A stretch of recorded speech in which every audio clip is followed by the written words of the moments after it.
For the bread which came down from heaven gives life to the world.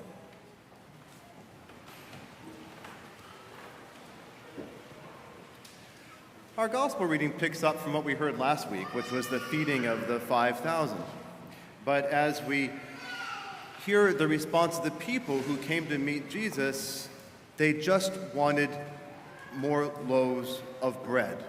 The loaves that he gave them when he miraculously multiplied the 5 loaves of bread to feed 5,000 people.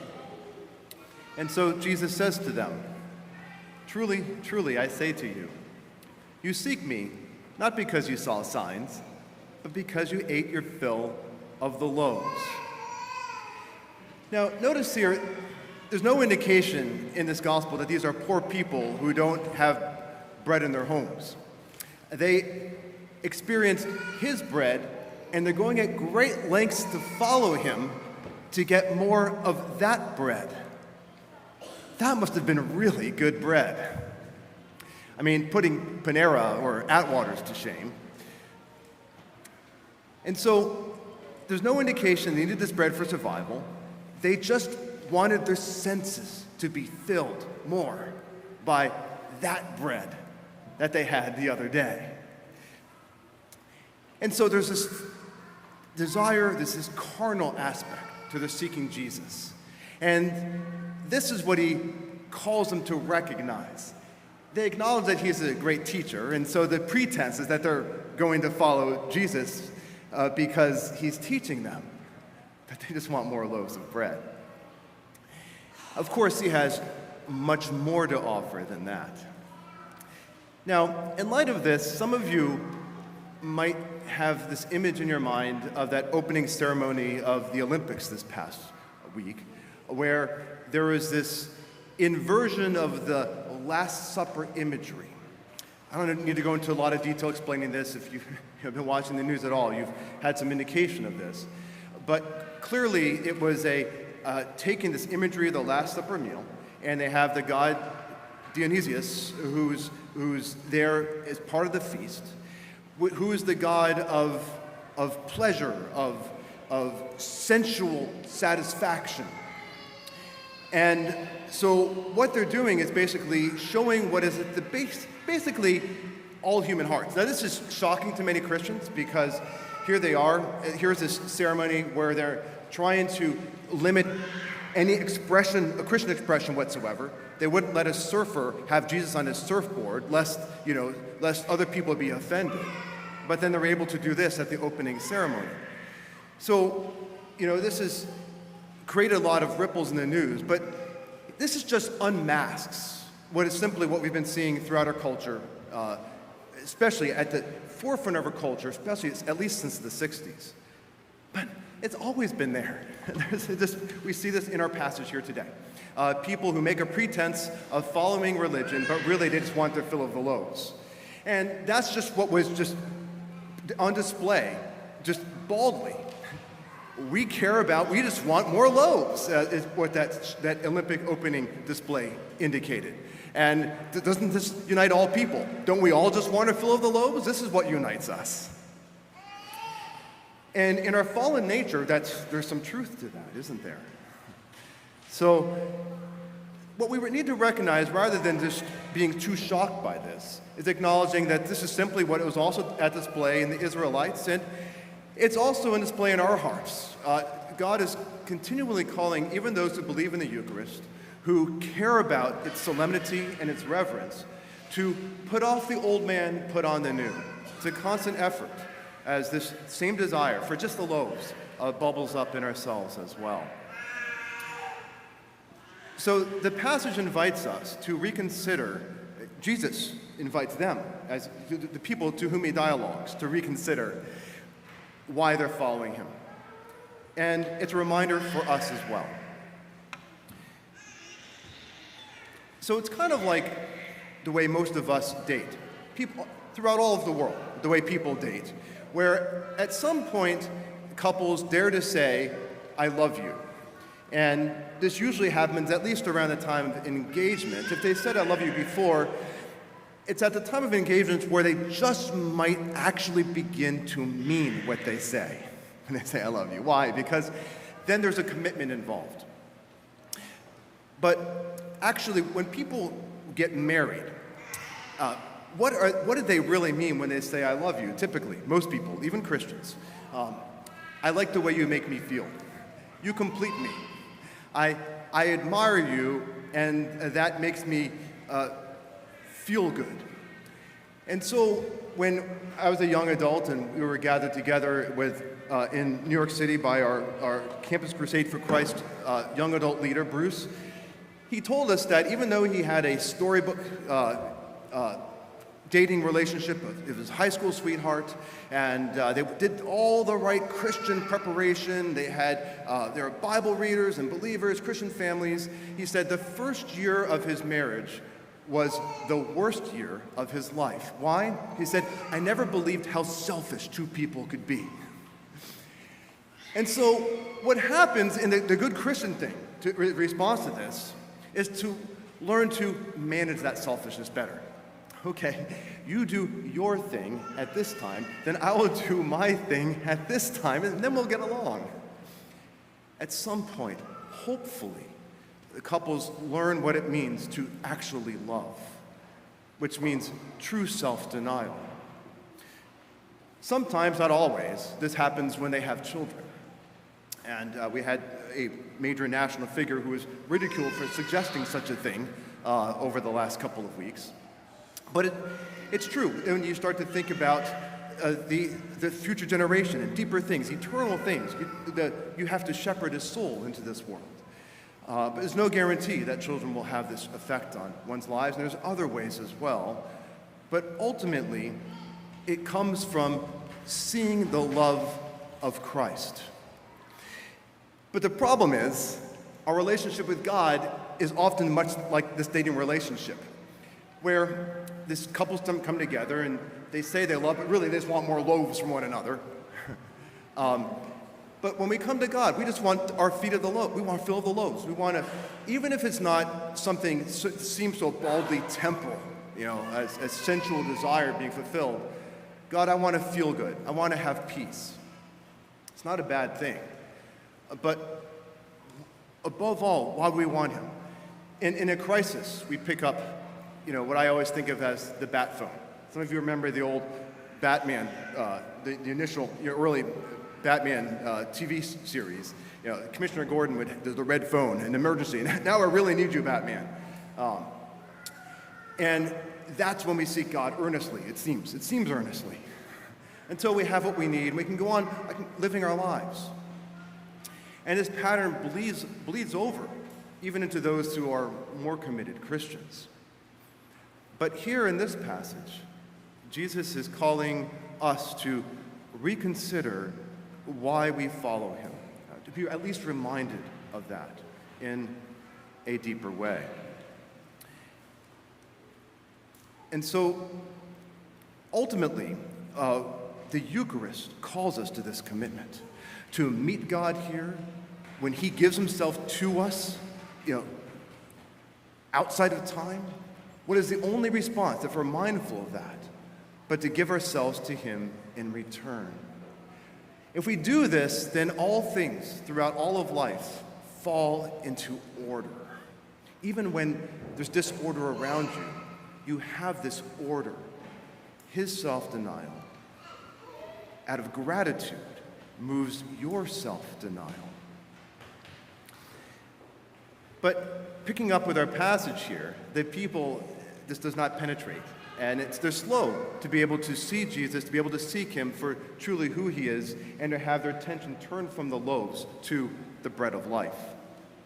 And so he tells them, do not labor for the food which perishes, but for the food which endures to eternal life, which the Son of Man will give you. For on him God the Father has set his seal. But then they ask for a sign.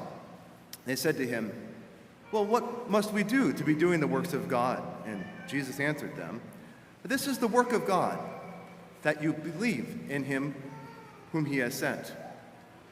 So they said to him, well, what sign do you do that we may see and believe you? What work do you perform? And so the Jews are asking for a sign, and St. Paul, in writing to Corinthians, acknowledges that this is their tendency. He says, Jews seek signs and Greeks seek wisdom. All right, so this is the natural bent of their culture. This is what they ultimately respect. And there's not something wrong with this, for expecting God to show a sign, to reveal himself. Nor is there something wrong with the Greeks seeking wisdom. But the problem is when the greatest sign, wisdom, is not received when it's actually offered. And this is what Jesus is offering to them, at least drawing them, enticing them in this initial introduction with his words, this initial introduction, which what we now call the Bread of Life discourse in John chapter 6. And so the problem is that no sign will really do if you don't want Jesus' love as he reveals himself. For example, think of the rich man and Lazarus, that parable that Jesus says elsewhere, where he says, Lazarus had, the rich man rather, had ignored the poor man in his midst, Lazarus. He's in heaven, and he sees Lazarus being in his glory, and he says, oh, if my thirst could just be slaked, can he help me? Jesus says, no, there's no crossing the chasm from where you are to where Lazarus is. Go to my brethren and let Lazarus come to them, and then they will believe. And what does Jesus say? They will not believe, even if someone rises from the dead. That ought to remind us of something. That if their heart isn't inclined to believe, to receive the signs that they've already been given, even if someone rises from the dead, they won't change their minds. And so Blaise Pascal says that God does not just poof, appear in front of us and say, here I am, believe in me. So you have no choice but to believe in me, because he wants our hearts. As if peering in front of somebody would make people believe anyway, as we just saw. But what does he do? But he speaks in the still small voice. You remember how God spoke to Elijah. He wasn't in the powerful wind that shattered the rocks. He wasn't in the earthquake that shattered the rocks around him as he was on the top of the mountain. He wasn't in the fire. Where was God? In the still, small voice. So Jesus is calmly speaking to these people who have this anxiety in their hearts. They might not call it anxiety, but there's this kinetic desire. Give us these loaves. This is what life's about. It doesn't get any better than those loaves you gave us. He says, what do you really want? Don't you want something that will satisfy you forever?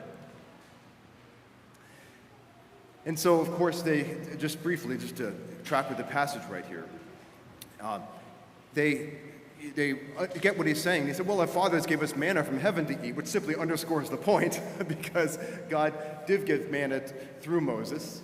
But that wasn't enough for them. And remember the story where they still wanted flesh. They still wanted to eat quail.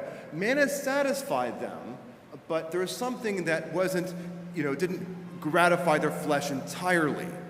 But it was a sign. Did they need anything more than that? If that didn't work for your fathers, how is anything I say going to work for you unless you truly desire the bread of life?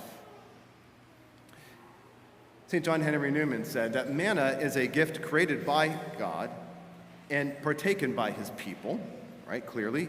And Christ, in like manner, says that he himself is to us the true manna, the true bread that came down from heaven. It's more. Not like the manna which could not save its partakers from death, but this is a life-imparting manna, one that truly tethers you to heaven eternally. So he's saying, will you listen to these words? Will you open your heart to desire this above all, like a still small voice? And you see, it's not that hard to believe in the Eucharist. It's not that hard to believe that God will make himself known in the Eucharist if you are open to receiving his love displayed in the Eucharist. But that's the problem. You see, if his love if he shows himself to you in such love, then the response is that you have to give himself in return. But most people don't want to do that. Then you give up everything? I don't want to believe he's giving me everything, because the only natural response is to give him everything. You see, this is the heart problem that we have, each of us. So, Isaac Watts famously, "When I survey the wondrous cross on which the Prince of Glory died, the richest gain I count but loss, and pour contempt on all my pride. See, forbid it, Lord, that I should boast, save in the death of Christ my God. All the vain things that charm me most, I sacrifice them to his blood." Are you ready to do that? Or the whole realm of nature mine, that were a present far too small, love so amazing, so divine, demands my soul, my life, my all. This is why people don't believe. But he will give you all you need for life and for eternity. And so to us who come here habitually, he's saying, are you putting off that old man who wants to be filled with the loaves? Are you willing to fully put on the new man that takes complete delight in this? Benedict XVI said that God so loved the world, as we hear, he gave his only Son, that whoever believes in him should not perish but have eternal life. Now, these words, he says, show the deepest source of God's gift. And he says in the Eucharist, Jesus does not give us a thing, something that we just come and do as an obligation, but he gives us himself. He offers his own body and pours out his own blood, and thus gives us the totality of his life and reveals the ultimate origin of his love. Deserves my soul, my life, my all. And so, if you're not giving yourself to Jesus, don't think you're not giving yourself to something. You see, even during the week, as we come to Mass and we just kind of forget about this mountaintop experience, we give ourselves to other things. All of life is worship. You might give yourself to your work, and you get gratification from this. You get accolades from your supervisor, or fill in the blanks, what you give yourself to, whether it's a hobby or something that's gratifying that you see online. You get a blessing from this. But these things will never slake your thirst. They will never satisfy you. They seem like loaves. Like, this is, what am I here for if I'm not getting, gratified in some way? You don't talk like that, but that's how we act. But you have to get more and more and more to be satisfied. Which brings us back to that Olympic ceremony. So ultimately what they're doing is they're celebrating, not to go into too much detail here, but you see what we call, culturally, drag queens there, those who are, what they're trying to say by this debauchery of, embracing debauchery is that, look, don't we all just want to enjoy life? Isn't that what unites us all? And why should we deny anybody, however different they may be, the ability to just enjoy life? But it goes to such extreme because nothing satisfies. So it's unmasked to the extreme that humanity will go to say, isn't this just normal? And so what they did is they took values that are actually gospel values. We could go on for an hour talking about the symbolism here and what was happening and how we understand this in our culture. And also, let me just say parenthetically, don't give them too much credit. Don't think like they're trying to make a secret message to the world. These are people who are just looking for loaves like anybody else, right? But if we parse this, however, we understand what is at the heart of worldly culture. And they're taking gospel values. Every good lie, by the way, is 90% truth. I mean, any effective lie. And so diversity, inclusion, equity, these are gospel values. Unity and diversity is a hallmark of the church. And bringing the marginalized to Christ is something that Jesus did himself. Think of the woman at the well. But it's upside down if this is the ultimate value. And so Pope St. John Paul II said that constantly emphasized human freedom as our highest call, but he always anchored that freedom in truth, which we don't see in our culture, just freedom to be gratified. Now, if you'll just allow me for a moment, just because he's on my mind, the flowers on the altar today are in memory of Isaac Sharbach, who we lost, but there's something about him that so much endures him to the memory of others, and what makes him so relatable is that he understood that the things of life that we enjoy are gifts from God. And that's part of the message of the Eucharist, by the way. God is generous. It's a banquet. It's a feast. And the early church often celebrated in context of the agape feast. And so, Isaac in his witness, he loved, there's an alliteration here, he loved food very much, and he loved his friends, and he loved even fashion. Among many things, he was an artist, and so he cared about, image even. But here's the thing. He was relatable because he loved all these things more than you do, right? So you can always identify with this love of the world. But never, ever, ever have I ever seen him put those things above his love for God.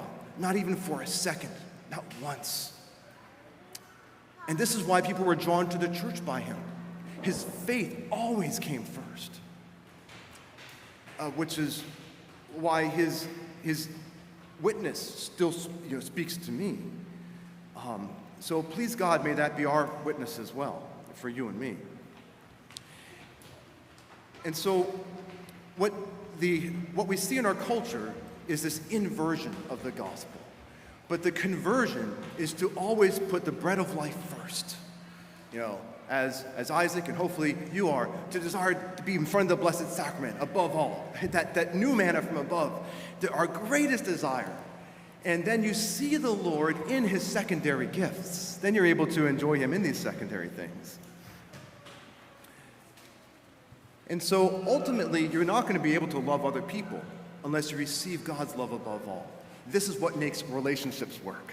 This is what makes that dating I love you turn into that biblical ideal of love that is not tethered to gratification, but is simply willing to give.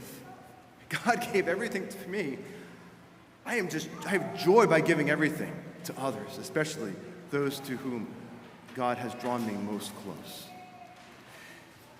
So Jesus says to them, they say to them eventually, Lord, give us this bread always. And Jesus said to them, I am the bread of life.